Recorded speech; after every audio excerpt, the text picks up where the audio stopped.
वंदे मातरम। प्यारे दोस्तों, आज की क्लास में हम 14 फरवरी की समसामयिक घटनाओं को देखने वाले हैं। क्लास इंपॉर्टेंट रहेगी और इस क्लास की पीडीएफ प्राप्त करने के लिए आप डिस्क्रिप्शन में दिए लिंक से जुड़ सकते हैं। आज का मोटिवेशन कोड है आपके लिए, हौसले बुलंद कर रास्तों पर चल दे, हौसले बुलंद कर रास्तों पर चल दे, तुझे तेरा मुकाम मिल जाएगा। बढ़कर अकेला तू पहल कर, देखकर तुझको काफिला खुद बन जाएगा। बढ़कर अकेला तू पहल कर दे, देखकर तुझको काफिला खुद बन जाएगा। तो बुलंद हौसलों के साथ शुरुआत कर दो, आपको आपकी मंजिल निश्चित मिलकर रहेगी और आपको देखकर काफिला भी अपने आप बन जाएगा। आप तो बस शुरुआत कर दो और निरंतर अपनी शुरुआत जारी रखो, निरंतर अपनी मेहनत जारी रखो। संघर्ष से ही सफलता मिलती है और आप भी इसके अपवाद नहीं होंगे। आपको भी संघर्ष करोगे तो सफलता अवश्य मिलेगी।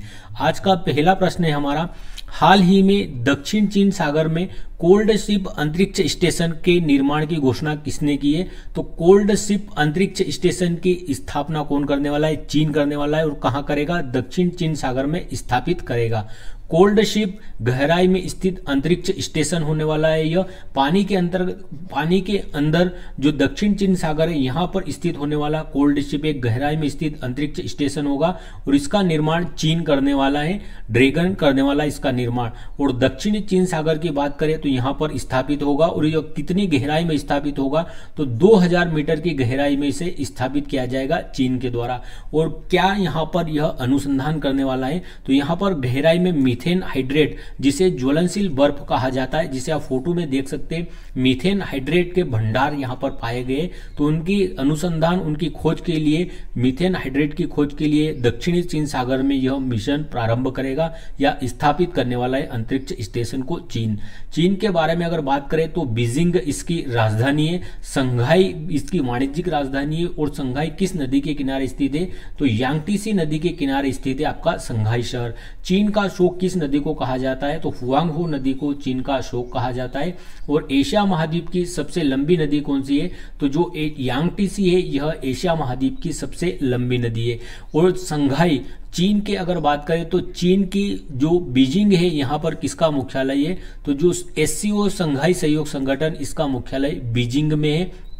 और अभी हाल ही में इसका बैठक 2024 में कहां पर हुई थी? तो 2024 में इसकी बैठक कहां पर हुई थी?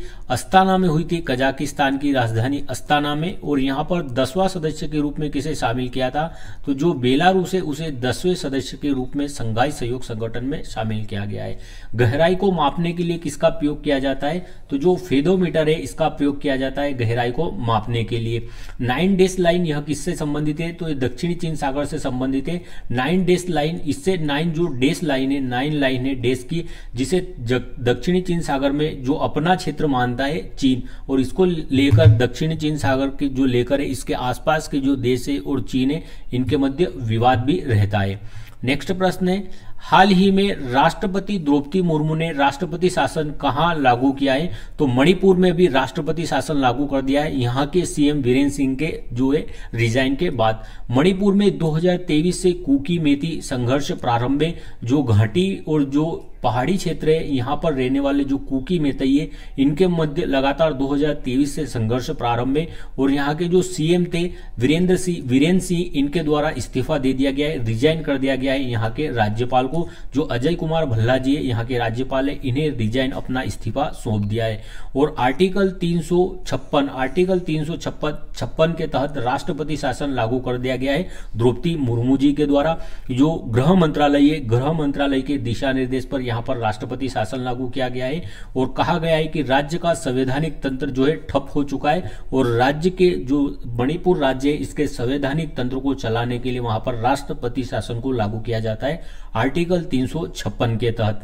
सर्वाधिक बार राष्ट्रपति शासन किस राज्य में अभी तक लगाए? तो मणिपुर और उत्तर प्रदेश दो ऐसे राज्य जहां पर सर्वाधिक बार राष्ट्रपति शासन लगाए। सर्वाधिक लंबा राष्ट्रपति शासन कहां पर? जम्मू कश्मीर में रहा है। जो राष्ट्रपति शासन लगा है यह इसको 2 माह के भीतर संसद से अनुमोदन करवाना आवश्यक होगा। अगर राष्ट्रपति शासन को 2 महीने से भी ज्यादा एक्सटेंड करना है या 2 महीने के भीतर इसे जो है संसद से अनुमोदन प्राप्त करना होगा, वरना यह जो अपने आप समाप्त हो जाएगा राष्ट्रपति शासन 2 माह में, अगर संसद इसे अनुमोदन नहीं करती है। और अनुमोदन कैसा होगा, तो साधारण बहुमत से इसे अनुमोदन करना आवश्यक होगा। और अगर एक बार अनुमोदन होता है संसद द्वारा तो इसे 6 माह तक लागू किया जा सकता है। अगर एक बार अनुमोदन कर देती है संसद इसे, तो इसे 6 माह तक लागू किया जा सकता है राष्ट्रपति शासन को उस राज्य में। और मैक्सिमम कितनी बार, जो मैक्सिमम कितने समय तक राष्ट्रपति शासन किसी राज्य में लागू किया जा सकता है, तो प्रत्येक 6 माह के बाद संसद अगर अनुमोदन करती है इसका साधारण बहुमत से, तो अधिकतम 3 वर्ष तक इसे राष्ट्रपति शासन को बढ़ाया जा सकता है। मणिपुर की बात करें तो मणिपुर, त्रिपुरा और मेघालय, इन 3 राज्यों की स्थापना कब होती है, तो 21 जनवरी 1972 को इनकी स्थापना होती है, मणिपुर, त्रिपुरा और मेघालय की। आर्टिकल 352 की अगर बात करें तो इसमें राष्ट्रीय आपातकाल का उल्लेख है। राष्ट्रीय आपातकाल का उल्लेख आर्टिकल 352 में, और राष्ट्रीय आपातकाल जब राष्ट्रपति लगाता है तो 1 माह के अंतर्गत ही इसे संसद से अनुमोदन प्राप्त करना आवश्यक होता है। और विशेष बहुमत की आवश्यकता होती है, संसद को विशेष बहुमत के द्वारा 1 माह में राष्ट्रीय आपातकाल है इसकी जो उद्घोषणा है या जो इसका प्रस्ताव है इसे पारित करना होता है। आर्टिकल 352 के तहत इसका उल्लेख है। मणिपुर के बारे में अगर देखे हुए तो इम्फाल इसकी राजधानी है। लाई हरोबा महोत्सव कहां पर आयोजित होता है, तो यह लाई हरोबा महोत्सव मणिपुर में आयोजित होता है। लोकटक झील कहां पर स्थित है, तो यह नॉर्थ ईस्ट इंडिया की सबसे बड़ी मीठे पानी की झील है। और कहां पर स्थित है, मणिपुर में स्थित है। और इसी झील में एक तैरता हुआ national park Keibul Lamjao national park स्थित है, और यहीं पर संगाई हिरण पाया जाता है। जो वुलर झील है ये कहां पर स्थित है, तो वुलर झील जम्मू कश्मीर में स्थित है। और भारत की सबसे बड़ी मीठे पानी की झील कौन सी है, वुलर झील है। सुपीरियर झील कहां है, सुपीरियर झील कहां पर है, तो जो सुपीरियर झील है यह यूएसए में स्थित है, यूएसए और कनाडा की सीमा पर, और विश्व की सबसे बड़ी मीठे पानी की झील है। नेक्स्ट प्रश्न है हमारा, हाल ही में चर्चा में रहा बेल विवाह कहां हुआ है, तो बेल विवाह का संबंध किससे, तो नेपाल में आयोजित हुआ है बेल विवाह। बेल विवाह यह काठमांडू घाटी नेपाल में, जो काठमांडू घाटी है नेपाल में, यहां पर बेल विवाह का आयोजन होता है। इसमें किस प्रकार का विधान है यह देखते हैं हम। जो 5 से 9 वर्ष की बच्चियां होती है, जो 5 से 9 वर्ष की बालिकाएं होती है, उनका जो पहला विवाह है ये बेल फल के साथ किया जाता है। जो बेल पत्र या जो बेल का फल होता है उसके साथ इनका पहला विवाह किया जाता है। और यह प्रतीक किसका होता है, तो भगवान विष्णु का प्रतीक होता है। अर्थात भगवान विष्णु के साथ 5 से 9 वर्ष की जो बच्चियां हैं इनके साथ इनका विवाह होता है, यह प्रतीकात्मक होता है। और इसका उद्देश्य क्या है, तो भविष्य में अगर इन बालिकाओं का या भविष्य में इन बच्चियों का अगर पति का निधन होता है तो ये महिलाएं विधवा नहीं कहलाएगी, क्योंकि इनका जो पहला विवाह है यह तो भगवान विष्णु के साथ हुआ था। तो यह काठमांडू घाटी में इसका आयोजन हुआ है बेल विवाह का। और यह किसका उदाहरण है, तो आप वुमेन इंपावरमेंट का उदाहरण इसे समझ सकते हैं, क्योंकि अगर इनके पति का भविष्य में निधन भी होता है तो ये विधवा नहीं कहलाएगी और वुमेन इंपावरमेंट मिलेगा, वुमेन को इंपावरमेंट मिलेगा इसके द्वारा। अगर बेल के फल को ही क्यों लिया जाता है इसकी बात करें तो बेल का फल ऐसा फल है जो कभी भी नहीं सड़ता है, इसलिए बेल के फल को यहाँ पर प्रतीकात्मक रूप में लिया जाता है। नवम परहेरा उत्सव अभी हाल ही में कहां पर आयोजित हुआ है, नवम परहेरा उत्सव तो श्रीलंका में आयोजित हुआ है। और श्रीलंका की जो संस्कृति है उसका प्रतीक है, श्रीलंका की संस्कृति को यहाँ पर दिखाया जाता है। नेपाल की राजधानी काठमांडू है, और काठमांडू में किसका हेडक्वार्टर है, तो जो सार्क दक्षे से इसका हेडक्वार्टर काठमांडू में। और माउंट एवरेस्ट भी कहां पर स्थित है, तो यह नेपाल में स्थित है माउंट एवरेस्ट। और अभी किस नदी के कारण इसकी ऊंचाई बढ़ने का दावा किया था, तो जो अरुणा नदी है उसके कारण जो माउंट एवरेस्ट की ऊंचाई बढ़ने का दावा किया गया था। माउंट एवरेस्ट को तिब्बत में क्या कहा जाता है या नेपाल में इसे क्या कहा जाता है, तो सागर माथा के नाम से जाना जाता है तिब्बत या जो नेपाल है यहाँ पर माउंट एवरेस्ट को। नेक्स्ट प्रश्न है, हाल ही में विश्व रेडियो दिवस 2025 कब मनाया गया, तो विश्व रेडियो दिवस 2025 13 फरवरी को मनाया गया। 13 फरवरी को हमने 2 दिवस सेलिब्रेशन किए, 2 दिवस मनाए हैं। विश्व रेडियो दिवस भी 13 फरवरी को मनाया जाता है। इसकी शुरुआत किसने की थी विश्व रेडियो दिवस मनाने की पहली बार, तो स्पेन से इसकी शुरुआत होती है। और इस बार की इसकी थीम रखी गई है रेडियो और जलवायु परिवर्तन। रेडियो और जलवायु परिवर्तन इस बार थीम रखी गई है विश्व रेडियो दिवस की।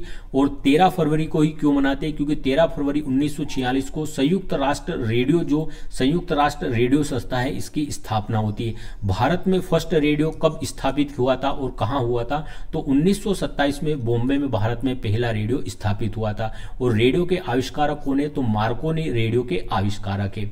अगर अब बात करें 13 फरवरी की, तो इस दिन ही राष्ट्रीय महिला दिवस भी मनाया जाता है। राष्ट्रीय महिला दिवस किसकी याद में, तो जो सरोजनी नायडू जी इनकी याद में मनाया जाता है। और कांग्रेस की पहली महिला भारतीय अध्यक्ष कौन रही है, तो पहली महिला भारतीय अध्यक्ष कांग्रेस की सरोजनी नायडू जी रही है। और इन्होंने 1925 का जो कानपुर अधिवेशन था इसकी अध्यक्षता की थी। भारत की फर्स्ट महिला राज्यपाल के रूप में नियुक्त होने वाले भी सरोजनी नायडू जी है। और ये उत्तर प्रदेश की पहली महिला राज्यपाल बनी थी। इनकी बुक का नाम क्या है, तो गोल्डन थ्रेशोल्ड इनकी बुक का नाम है। सरोजनी नायडू जी की बुक का नाम क्या है, गोल्डन थ्रेशोल्ड है। अगर बात करें महात्मा गांधी ने इससे पहले जो 1924 का अधिवेशन हुआ था उसकी अध्यक्षता किसने की थी, महात्मा गांधी ने की थी। और कहां पर हुआ था, ये बेलगांव में हुआ था। और बेलगांव कहां पर है, तो यह कर्नाटक में है बेलगांव। इसकी अध्यक्षता महात्मा गांधी के द्वारा की गई थी। और एकमात्र ऐसा अधिवेशन था जिसकी अध्यक्षता महात्मा गांधी ने की थी। और अभी इसके 100 वर्ष पूर्व हुए इसके लिए भी जो बेलगांव अधिवेशन का आयोजन हुआ था कर्नाटक में। तो प्रश्न है हमारा अगला, हाल ही में लोकसभा ने किन भाषाओं को ट्रांसलेशन सेवाओं में शामिल किया है, तो लोकसभा ने किन भाषाओं को ट्रांसलेशन सेवाओं में शामिल किया है, तो अभी जो 6 भाषाएं इन्हें शामिल किया गया है, बोडो, डोंगरी, मैथिली, मणिपुरी, संस्कृत और उर्दू, इन 6 भाषाओं को शामिल किया है। अर्थात अगर कोई पत्र या कोई भी जानकारी सूचना आती है लोकसभा में तो अब इन 6 भाषाओं में भी इनका ट्रांसलेशन किया जा सकेगा। और जो इन क्षेत्र से संबंधित अगर कोई हिंदी में सांसद अपने जो भाषण दे रहा है या जो योजनाओं का वर्णन कर रहा है तो इन 6 भाषाओं में भी अब जो ट्रांसलेशन के रूप में वह अपने कानों में लगी स्पीकर से सुन सकते हैं। लोकसभा स्पीकर वर्तमान में ओम बिरला जी है और इन्होंने ट्रांसलेशन सेवा के अंतर्गत नई 6 भाषाओं को जोड़ दिया गया है। ट्रांसलेशन सेवा में 6 नई भाषाओं को जोड़ा है। और 6 भाषाएं कौन सी है, तो बोडो, डोंगरी, मैथिली, मणिपुरी, संस्कृत और उर्दू, इन 6 भाषाओं को ट्रांसलेशन सेवा में जोड़ा है। इससे पहले ट्रांसलेशन सेवा में कितनी भाषाएं जुड़ी हुई थी, तो जो 10 भाषाएं इससे पहले जुड़ी हुई थी। सभी कुछ शास्त्रीय भाषाएं, जो 5 नई शास्त्रीय भाषाएं भी शामिल की गई है। हमारी शास्त्रीय भाषाएं अब कितनी हो चुकी है, तो शास्त्रीय भाषाओं की संख्या 11 हो चुकी है। इससे पहले कौन कौन सी हमारी शास्त्रीय भाषाएं 6 थी, तो जो हमारी तमिल, संस्कृत, तेलुगु, कन्नड़, मलयालम और उर्दू, जो उर्दू है ये हमारी 6 शास्त्रीय भाषाएं थी। और अभी 5 और नई शास्त्रीय भाषाएं बनी, कौन कौन सी, तो असमिया, मराठी, पाली, प्राकृत और बंगाली। असमिया, मराठी, पाली, प्राकृत और बंगाली, इन्हें भी शास्त्रीय भाषा का दर्जा दिया गया है अभी हाल ही में। अब कितनी शास्त्रीय भाषाएं हो चुकी है, हमारी 11 हो चुकी है। अनुसूची 8 की अगर बात करें तो मूल संविधान में कितनी भाषाएं थी, अनुसूची 8 में 14 भाषाएं थी, लेकिन वर्तमान में इसमें 22 भाषाएं शामिल है। जो 14वीं से 15वीं भाषाएं सिंधी यह जोड़ी गई थी। और कौन से कॉन्स्टिट्यूशन अमेंडमेंट द्वारा, तो जो 21वां संविधान संशोधन है इसके द्वारा जोड़ा गया था। 21वें कॉन्स्टिट्यूशन अमेंडमेंट के द्वारा सीधी भाषा को। नेपाली, मणिपुरी, कोंकणी, अगर इन 3 भाषाओं की बात करें तो इन्हें 71वें कॉन्स्टिट्यूशन अमेंडमेंट द्वारा 1992 में जोड़ा गया था। नेपाली, मणिपुरी और कोंकणी को 71वें कॉन्स्टिट्यूशन अमेंडमेंट द्वारा 1992 में। बोडो, डोगरी, मैथिली और संताली, इन 4 भाषाओं को 92वां कॉन्स्टिट्यूशन अमेंडमेंट द्वारा 2003 में जोड़ा गया था। और इसके साथ ही जो संविधान में जो हमारी 8वीं अनुसूची में शामिल भाषा है उनकी संख्या 22 हो जाती है। राजभाषा का उल्लेख किस अनुच्छेद में, तो अनुच्छेद 17 में राजभाषा का उल्लेख मिलता है। और अनुच्छेद जो 343 से 351 तक जो राजभाषा का उल्लेख है, और अनुच्छेद 343 से 351 तक यह शामिल है। राजभाषा आयोग का गठन एक बार हुआ है और इसके अध्यक्ष कौन बनाए गए थे, तो BG खरे की अध्यक्षता में राजभाषा आयोग का गठन हुआ था। नेक्स्ट प्रश्न है, हाल ही में प्रधानमंत्री नरेंद्र मोदी ने फ्रांस के राष्ट्रपति इम्मानुएल मैक्रों को डोकरा कलाकृति का उपहार दिया है। इस कला का संबंध किस राज्य से है, तो छत्तीसगढ़ की है डोकरा कला। और डोकरा कलाकृति से संबंधित उपहार दिया है अभी फ्रांस के राष्ट्रपति इम्मानुएल मैक्रों को हमारे प्रधानमंत्री ने। अभी हमारे प्रधानमंत्री Narendra Modi ji AI action summit में भाग लेने के लिए फ्रांस गए हुए थे। पेरिस, जो फ्रांस की राजधानी पेरिस है, यहां पर इसका आयोजन हुआ था। था और इसकी अध्यक्षता किसने की थी, तो इम्मानुएल मैक्रोन ने इसकी अध्यक्षता की थी एआई समिट की, और इसकी सह अध्यक्षता हमारे प्रधानमंत्री नरेंद्र मोदी जी द्वारा की गई थी। भारत के प्रधानमंत्री ने इम्मानुएल मैक्रोन को डोकरा कलाकृति को उपहार के रूप में दिया है, और डोकला कलाकृति किस राज्य की है, तो यह छत्तीसगढ़ से संबंधित है। डोकला कलाकृति में क्या होता है, तो वाद्ययंत्र बजाते हुए संगीतकार, जो वाद्ययंत्र बजाते हुए संगीतकार है उनकी छवि को बनाया जाता है, और इसमें मोम, मिट्टी और जो धातु है, धातु को पिघलाकर उसका प्रयोग किया जाता है। मोम, मिट्टी और धातु को पिघलाकर इस प्रकार की जो मूर्तियां बनाई जाती है डोकरा कला में, और वाद्य यंत्र बजाते हुए जो संगीतकार है उनकी यह कृतियां बनी जाती है। इसमें नर्तक, संगीतकार, पशु और देवता, इनकी आकृतियां बनाई जाती है। अगर बात करें इनकी वाइफ को उपहार के रूप में प्रधानमंत्री जी द्वारा क्या दिया गया है, तो मिरर कांच दिया गया है भाई साहब, मुंह देखने के लिए प्रधानमंत्री मोदी जी के द्वारा मिरर दिया गया है, और चांदी का यह मिरर था, और इसका निर्माण कहां पर, राजस्थान में निर्मित था यह। अगर बात करें नेक्स्ट जो एआई समिट है ये कहां पर होने वाली है, तो नेक्स्ट एआई समिट भारत में आयोजित होगी। अगर बात करें पहली एआई समिट कहां, ब्लेचले में हुई थी, कहां पर, यूनाइटेड किंगडम में। दूसरी एआई समिट कहां पर, सियोल में हुई थी, दक्षिण कोरिया में। और तीसरी एआई समिट ये कहां पर हुई है, इस बार पेरिस में हुई है। और चौथी एआई समिट नेक्स्ट कहां पर होने वाली है, तो यह भारत में होने वाली है, ध्यान में रखना है।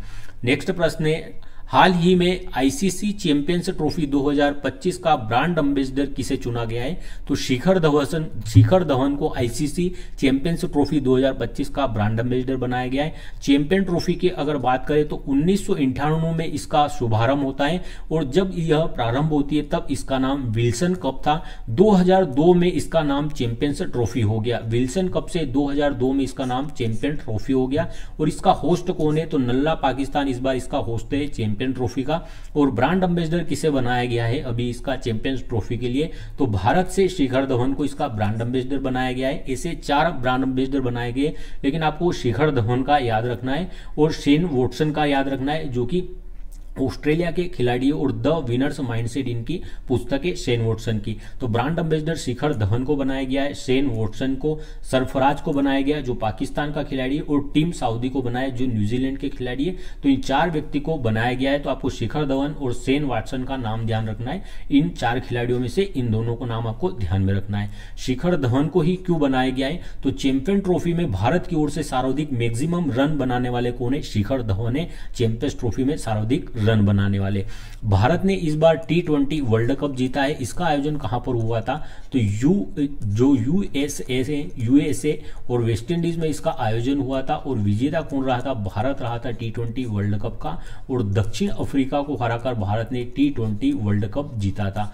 अभी हाल ही में आईसीसी जो प्लेयर है इनकी रैंकिंग जारी की गई है। तो ICC cricketer of the year का अवार्ड किसे मिला है, तो बुमराह को मिला है। जसप्रीत बुमराह को चुना गया इस बार ICC cricketer of the year. और ICC test cricketer of the year भी किसे घोषित किया गया है, तो यह भी बुमराह जी को घोषित किया है ICC test cricketer of the year भी, यह आपको ध्यान में रखना है। और दिसंबर के प्लेयर ऑफ मंथ भी कौन रहे थे, तो बुमराह दिसंबर के प्लेयर ऑफ मंथ रहे थे आईसीसी के। नेक्स्ट प्रश्न है, हाल ही में निष्क्रिय म्यूचुअल फंड फोलियो को ट्रैक करने के लिए मित्रा प्लेटफॉर्म किसने लॉन्च किया है, तो जो निष्क्रिय म्यूचुअल फंड हो चुके हैं उनके निष्क्रिय म्यूचुअल फंड फोलियो को ट्रैक करने के लिए सेबी के द्वारा मित्रा प्लेटफॉर्म को लॉन्च किया गया है। मित्रा इसका फुल फॉर्म में ही इसका जो है अर्थ छुपा हुआ है। तो मित्रा प्लेटफॉर्म इसे कौन लॉन्च करता है, तो मित्रा का फुल फॉर्म में mutual fund investment trace and retrieve assessment, mutual fund investment trace and retrieve assessment इसका फुल फॉर्म है।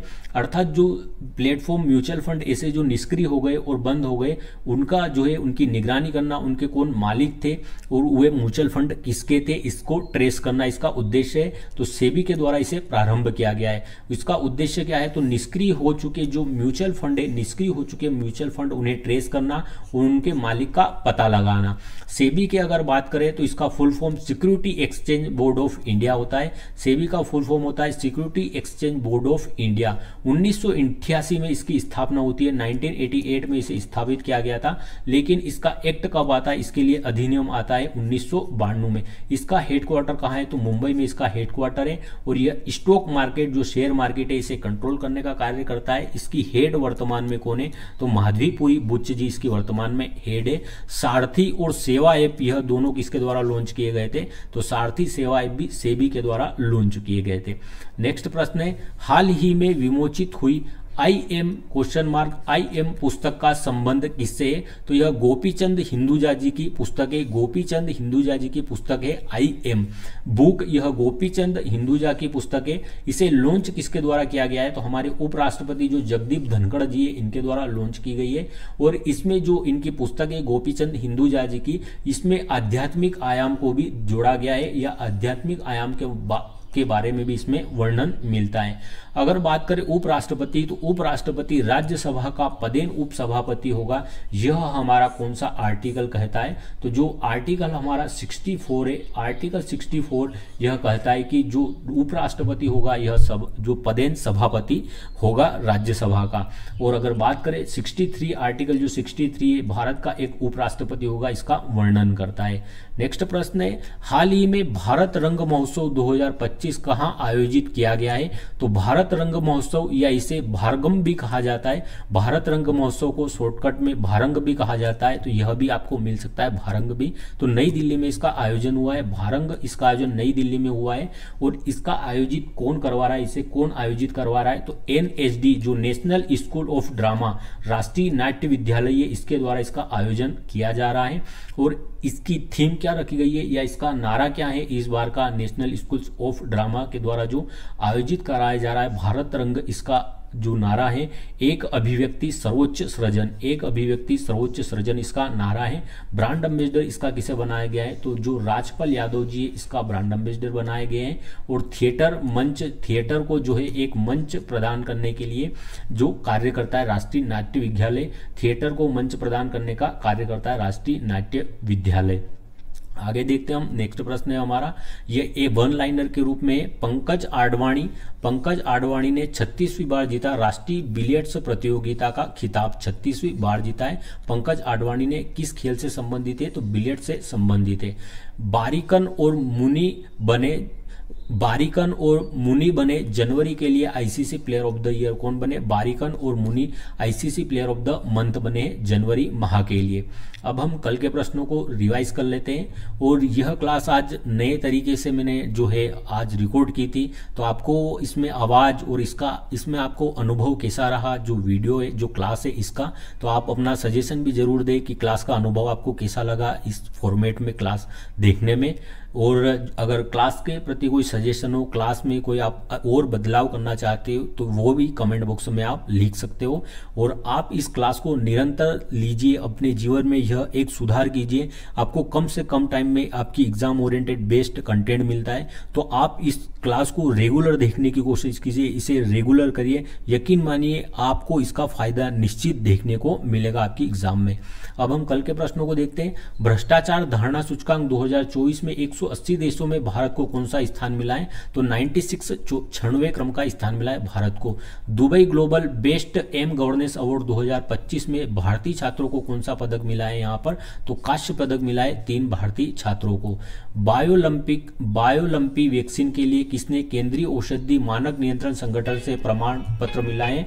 तो किसे प्रमाण पत्र मिला है? तो जो बायोवेट कंपनी है, इसे प्रमाण पत्र मिला है। नेक्स्ट प्रश्न है, हाल ही में केंद्रीय मंत्री गिरिराज सिंह ने भारत टेक्स 2025 का उद्घाटन कहाँ किया है? तो भारत टेक्स अर्थात ये टेक्सटाइल कपड़ा से संबंधित है और ग्रेटर नोएडा में इसका उद्घाटन किया गया है। 38वें राष्ट्रीय खेलों में सर्वाधिक पदक किसने जीते? तो यह सेवाएं सर्विसेज के द्वारा जीते गए हैं, सेवाएं खेल नियंत्रक बोर्ड के द्वारा। और इनका आयोजन कहां पर? उत्तराखंड में हुआ था। मौली इसका शुभंकर रखा गया था और तेजस्विनी इसकी जो मशाल थी। नेक्स्ट प्रश्न है, देश का पहला दुर्लभ बॉम्बे ब्लड ग्रुप वाले मरीज का किडनी ट्रांसप्लांट कहाँ हुआ है? तो मुंबई में इसका जो है किडनी ट्रांसप्लांट हुआ है। 12 फरवरी 2025 को स्वामी दयानंद सरस्वती की जयंती मनाई गई। इनका जन्म कहाँ हुआ था? तो गुजरात में इनका जन्म होता है स्वामी दयानंद सरस्वती जी का। चर्चा में रहा Khurja super thermal power plant का संबंध कहाँ से? उत्तर प्रदेश बुलंदशहर से संबंध है। गया टेलीस्कोप से किसने गया BH3 ब्लैक होल खोजा है? तो किसके द्वारा? जो यूरोपीय अंतरिक्ष एजेंसी है, इसका है गया टेलीस्कोप। स्किल उदय तोंगई योजना किसने प्रारंभ की है? त्रिपुरा सरकार ने प्रारंभ की है स्किल डेवलपमेंट के लिए। अब आज के प्रश्नों को देख लेते हैं। चीन सागर में कोल्ड शिप अंतरिक्ष स्टेशन के निर्माण की घोषणा किसने की है? चीन ने की है। राष्ट्रपति द्रौपदी मुर्मू जी ने मणिपुर में राष्ट्रपति शासन लगाया है। बेल विवाह का कहां पर आयोजन हुआ है? तो नेपाल से संबंधित है बेल विवाह। विश्व रेडियो दिवस 2025 13 फरवरी को मनाया है। लोकसभा ने किन भाषाओं को ट्रांसलेशन सेवाओं में शामिल किया है? तो 6 भाषाओं बोडो, डोंगरी, मैथिली, मणिपुरी, संस्कृत और उर्दू को शामिल किया है। प्रधानमंत्री मोदी ने फ्रांस के राष्ट्रपति इमैनुअल मैक्रोन को डोकरा कलाकृति का उपहार दिया है। इस कला का संबंध कहां से है? छत्तीसगढ़ से है। हाल ही में आईसीसी चैंपियंस ट्रॉफी 2025 का ब्रांड एम्बेसडर किसे? शिखर धवन जी को बनाया गया है। निष्क्रिय म्यूचुअल फंड फोलियो को ट्रैक करने के लिए मित्रा प्लेटफॉर्म किसने लॉन्च किया है? सेबी के द्वारा। हाल ही में विमोचित IM पुस्तक का संबंध किससे? गोपीचंद हिंदुजा जी से। भारत रंग महोत्सव 2025 का आयोजन कहां पर? नई दिल्ली में आयोजित हुआ है। धन्यवाद। जय हिंद। क्लास अच्छी लगी हो तो लाइक करिएगा।